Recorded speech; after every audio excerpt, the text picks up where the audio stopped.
AI tools are powerful, but they're not perfect. The real question isn't can you use AI, it's how do you use it wisely.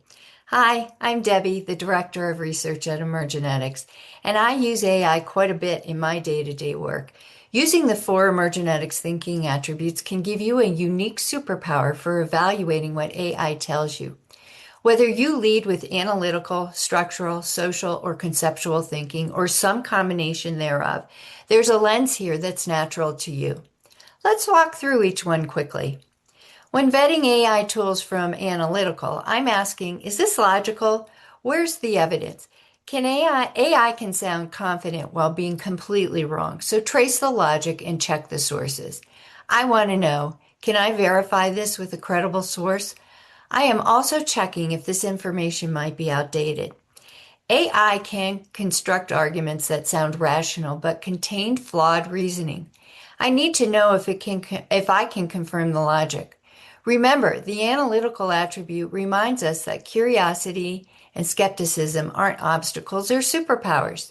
Use them every time you interact with AI and you'll get far more value out of it. When I vet AI through the structural attribute, I need to consider reliability, proven processes, and consistency. I ask, are these steps complete and in the right order?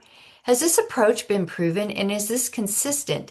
Because if AI gives me a different answer every time I ask a similar question, that's a red flag I can't ignore.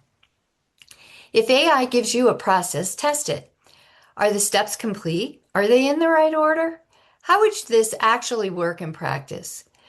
Was a process AI generated based on established practices, or is AI speculating or generalizing?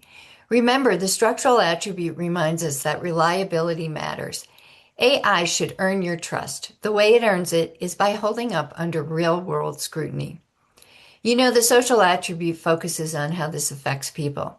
Does this feel right? When vetting AI through social, I want to make sure the tone is appropriate for the situation. I also consider whose voices might be missing. AI has no emotional intelligence. That's our job to bring. Since AI optimizes for sounding helpful, not for emotional intelligence, I ask, if someone acted on this advice, how might it affect the people involved? AI can get tone so wrong, too cold, too casual, or be culturally tone deaf. A question I ask myself, would a real caring person communicate this way in this situation? AI is trained on data that reflects historical biases, so we need to be careful that the AI response fairly represents diverse people and perspectives. Remember, the social attribute reminds us that behind every AI interaction is a real person.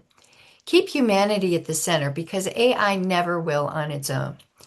AI is a creative powerhouse. The conceptual attribute considers truly original ideas in the bigger picture. When vetting AI through the conceptual lens, I want to be sure this is fresh and genuinely new, not just familiar ideas repackaged. Some key considerations for me are, how does this open up possibilities, or does it close it down? Is it giving me new directions to explore, or does it prematurely narrow my options? I like to use AI as a starting point, not an end point. I consider how it could push me further, combine it with something unexpected, or flip it entirely.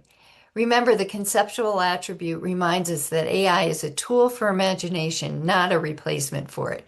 The most powerful ideas always need a human mind to see what the pattern cannot. You already have what it takes to be a smart AI user.